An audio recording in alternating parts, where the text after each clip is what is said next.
మీ అందరికి ఒక good news చెప్పాలి friends. Hi friends, welcome back to another mini vlog. చాలామంది అడుగుతున్నారు గుడ్ న్యూస్ అంటే ఏంటక్క మీరు ప్రెగ్నెంటా అని. కాదు ఫ్రెండ్స్, అది తినడం వల్ల వచ్చిన పొట్ట కాదండి, కనడం వల్ల వచ్చిన పొట్ట. చాలామంది అడుగుతున్నారు. నిన్న మినీ వ్లాగ్ పెట్టాను కదా, సో డాగ్ కోసం మేము హాస్పిటల్కి వెళ్ళి మెడిసిన్ తీసుకొని వచ్చాము. ఆ వీడియోలో అయితే చాలామంది అడుగుతున్నారు. ఒక 5 కామెంట్స్ దాకా అవే వచ్చాయి. కొన్నేమో నేను రిమూవ్ చేశాను, ఇంకొన్నేమో రిమూవ్ చేయలేక ఇంకొన్నిలే అది పెద్ద తప్పేం కాదు కదా అని అలా వదిలిపెట్టాను. ఇంతకీ ఏం చేయలేక గుడ్ న్యూస్ అని అనుకుంటున్నారా? సో మనమైతే సెంటరింగ్ తీసుకున్నాము. ఒక 4 గదులు ఇంటికి సరిపోను. సో మేమైతే దాన్ని రెంట్కి అయితే ఇస్తాము మా బావగారికి.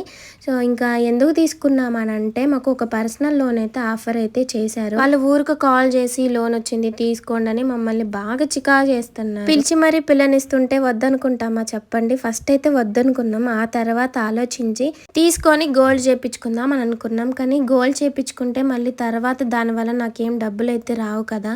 సో నాకు ఇప్పుడు వస్తువు మిగిలాలి, మళ్ళీ ఆ బాకీ కూడా తీరిపోవాలి అనేసి ఆలోచిస్తే ఈ సెంటరింగ్ అయితే మాకు ఐడియా వచ్చింది. ఇంకా మా సొంత వాళ్ళే కదా, ఎలాగో ఆ ఫీల్డ్లోనే ఉన్నవాళ్ళు, చాలా నమ్మకమైన వాళ్ళు కాబట్టి తీసుకొని వాళ్ళకి ఇచ్చామనుకో రెంట్ వచ్చిద్ది. ఆ రెంట్ డబ్బులతో మేము చక్కగా లోన్ కట్టేసుకోవచ్చు. మాకు వస్తువు మిగిలిద్ది. ఆడపిల్లలు ఉన్న దానికి ఇంకా మనం పుట్టడమే రిచ్గా పుట్టాం కదా, మన ఐడియాలజీ ప్రకారం మనం అవుతామనేసి తీసుకున్నాము. సో ఇంతకీ మీరేమంటారో కామెంట్ సెక్షన్లో షేర్ చేయండి.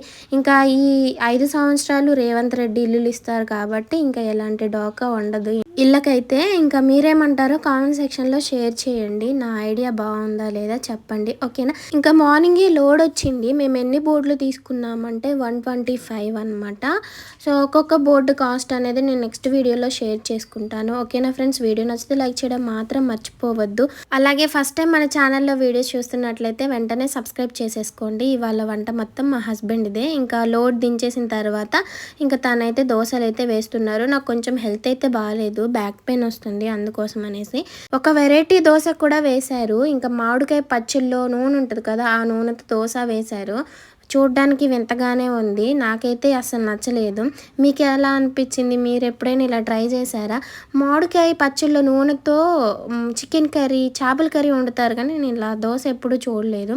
వీడియో నచ్చితే లైక్ చేయండి, ఇంకా మన ఛానల్ని సబ్స్క్రైబ్ చేసేసుకోండి ఫ్రెండ్స్, ఓకేనా? ఈ తుఫాన్ ఎఫెక్ట్స్ మా దగ్గర కూడా ఉన్నాయి. ఇవాళ అయితే చాలా మబ్బు చేసి చిన్న చిన్న జల్లులు పడుతున్నాయి, చల్లటి ఈదురుగాలులు వస్తున్నాయి.